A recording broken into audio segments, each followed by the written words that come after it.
God formiddag.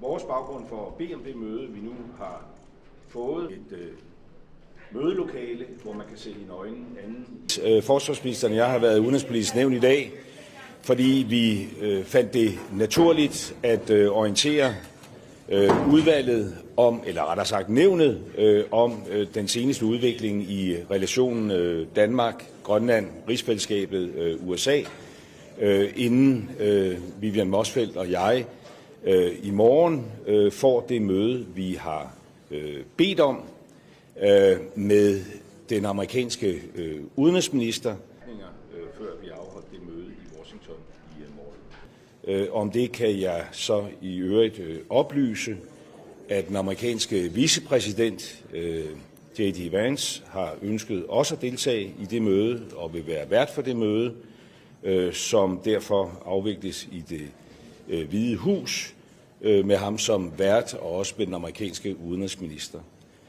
Og vores baggrund for at bede om det møde, vi nu har fået, har jo været at flytte hele den her diskussion, som jo ikke er blevet mindre anspændt, siden vi var i nævnet sidst, ind i et mødelokale, hvor man kan se hende anden i øjnene og tale om de ting. Og derfor har jeg egentlig ikke yderligere bemærkninger, før vi afholdt det møde i Washington i morgen.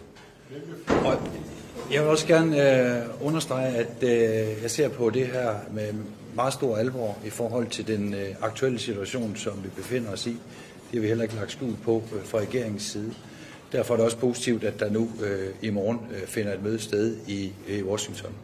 Som jeg har bedt om for at diskutere spørgsmål omkring sikkerhed i og omkring Arktis. Derudover vil jeg også orientere om, at vi nu går videre med hele spørgsmålet omkring en mere permanent, større tilstedeværelse i Grønland fra dansk forsvar, men også med deltagelse af andre lande, ligesom vi havde i 2025, hvor vi jo så, at der var andre NATO-lande, der deltog i øvelses- og træningsaktiviteter i Grønland.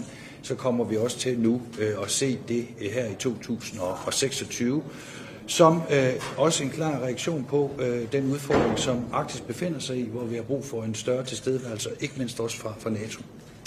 Tak skal I have, og så har vi et fly, vi skal nå.